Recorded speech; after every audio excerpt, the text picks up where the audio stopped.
My favorite चालतं हे ला ला ला ला ला ला ला ला ला ला ला ला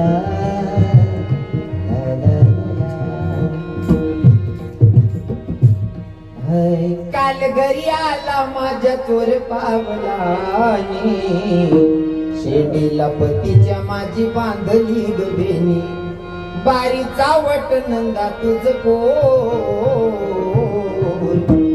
गोकुळचा पोर गाई दूध चोर नंदा तुझ पोर गाई दूध चोर.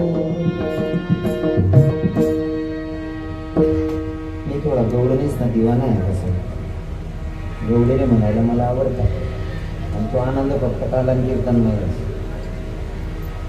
साधकांनी सांगितलं ठीक आहे आम्ही रात्रंदिवस नामचिंतन केल्याच्या नंतर भगवंताची प्राप्ती होईल का नाही. अजून दुसऱ्या नियमाचं पालन सांगितलं. मग दुसरा नियम काय सांगितला? गळ्यामध्ये तुळशी माळ धारण करावी लागेल. मग तुळशी माळच का सांगितली नाथबाबांनी? गळ्यामध्ये तुळशी माळच का धारण करायला सांगितलं? ठरलं असतं तर असं मी सांगतात ना नाथबाबा 2-4 तोळे सोनं लिहिले पण सोनान माळ घाल गाया म्हटलं. बरोबर आहे ना? बरोबर आहे ना? पण तसं नाही सांग तुळशी माळच सांगी. कारण तुळशीचा फायदा काय आहे? गळ्यामध्ये जर तुळशी माळ घालून बहिणी हो माया हो तुम्हाला सांगतो गळ्यामध्ये जर तुळशी माळ राहिली रात्री जर तुम्ही स्टँडवर गाडी बी उसकी गई तरी तुम्ही निवांत राहतेस. आणि गळ्यामा माळ दे की कोणताही माणूस तुमले सांगत नाही हो माळ करी बिचारी मावली. आणि त्याऐवजी जर सोना माळ राहिली गाडी उसकी जायले आणि स्टँडवर तुम्ही एकल्या उभे आहात बहिणीसोबत मग माळ सोनानी पण कवच चोरीस काय पैसे येईल नुसत्या कुठे उन्हाळी ठेवते. त्याच जागावर जर तुळशी माळ राहिली ते वजन मग पुढे काढते होत. बरोबर आहे की नाही? बाई राव की माणूस राव म्हणे कायम तुळशी माळ बाहेर राहत. बाकीना लोक सांगतो मला ते काढाना राहस का? अरे ते काढाना नाही अहो गर्व आहे माले म्हणे पुढे काढी ठेवत सोनं तर पडणं पडत. बाकीना म्हणतो तुम्हाला आत्मा बी ते बद बद अंगठ्या देखील राहणार त्या डुप्लिकेट आहेत. कोण गाडी मागे उपाधी लागले.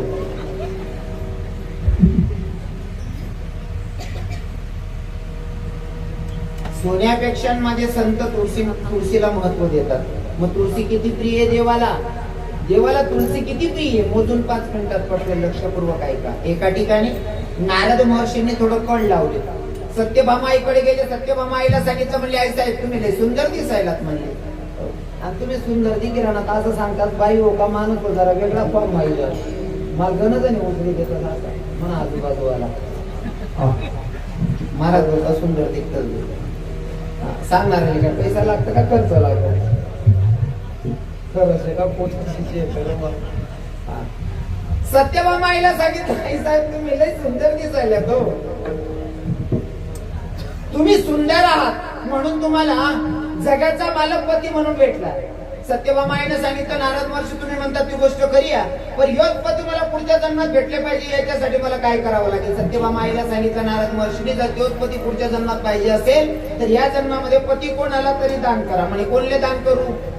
म्हणे साधू संत दान कर टाका. म्हणे साधू संत आडे तुम्हीच मला दान दिल्या म्हणे. आता भगवंत सत्यभामानं नारद महर्षींना दान दिले. तिकडनं भगवंत येत होते सत्यभामाच्या महालाकडे जात होते तोपर्यंत नारद महर्षींनी अडवलं म्हणे देवा तुम्ही बायकोनी तुमले माले दान मध्ये टाकेले तुम्ही तिकडे जाऊ शकतात नाही. मी सांगतो तुमले मनसा घेणं पडली. देवले बडी करामत माहिती होती पण आता खेळ खेळायचा ना. नारद महर्षींच्या मागे जायला लागले तोपर्यंत देवाच्या 16,108 बायका 16,108 बायकांमधनं 16,106 बायकांनी कल्लोळ घातला. म्हणजे का ग तुझा एकटीचा नवरा होता का? नवरा दान केला तर आम्हाला विचारलं का? सत्यभामाई घाबरल्या. नारद महर्षींना सांगायला लागले महर्षी सगळ्या बायका रागवतात ना मग मी दिलेलं दान म्हणजे माझा पती मला जर रिटर्न घ्यायचा असेल माघारी घ्यायचा असेल काय करावं लागेल? म्हणजे पतीनं वजन इतकं म्हणजे देवाच्या वजना इतकं सोनं द्यावं लागेल. मग देवाच्या वजना इतकं जर सोनं द्यायचं असेल तर 16,108 बायकांचं सगळं सोनं ठेवलं तरी देव उचलला जात नाही. रुक्मिणी आई साहेब तुळशी वनात बसल्या होत्या. तिकडे जाऊन एका दासीने सांगितलं आई साहेब देवाच्या वजना इतकं सोनं आपल्याला नारद महर्षींना द्यायचंय. सगळ्या 16,108 बायकांचं सोनं टाकल्याच्या नंतर सुद्धा देव उचलला जात नाही. 16,108 बायकांना सोनं टेलवर बी देव उचलाय राहिला आणि चालणार तो संग.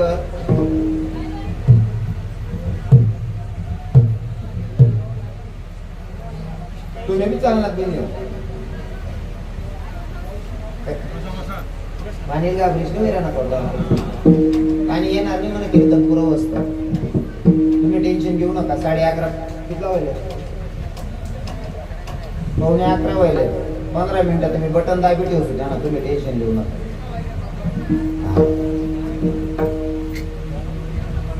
तुम्ही ब्याय घ्या ना मग तो जास्त ब्यावाडी. तुम्ही जर उठणार नाही ना तर तो धीर धरली. 16,108 बायकांचं सोनं ठेवल्याच्या नंतर सुद्धा देव उचलला जात नाही. जर ठरवलं असतं तर 16,108 बायकांचं सोनं कमी असेल का? कमी असेल का ताई? 16,108 बायकांचं सोनं कमी होईल का? त्या काय आपला मग साधारण बाया होत्यात का? देवण्या बायका होत्या त्या. देव काय होता?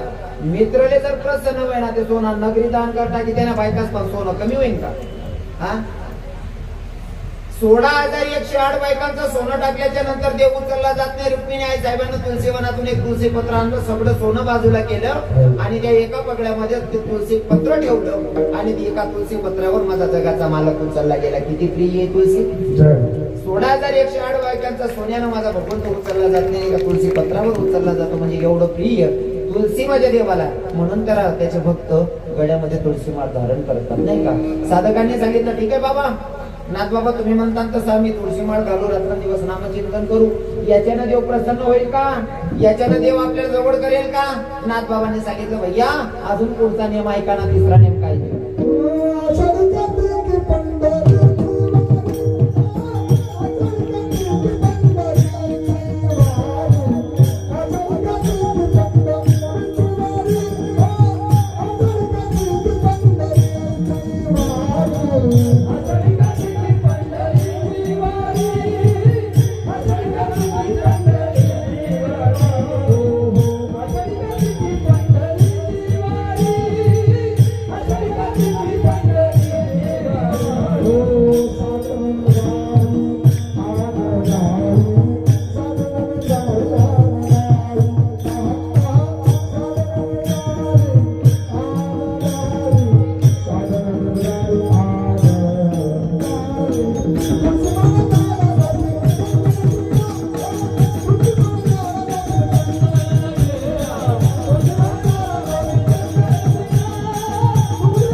छोट्या भाषेमध्ये 3 चरणाचा भावार्थ मी सांगण्याचा प्रयत्न केलेला आहे.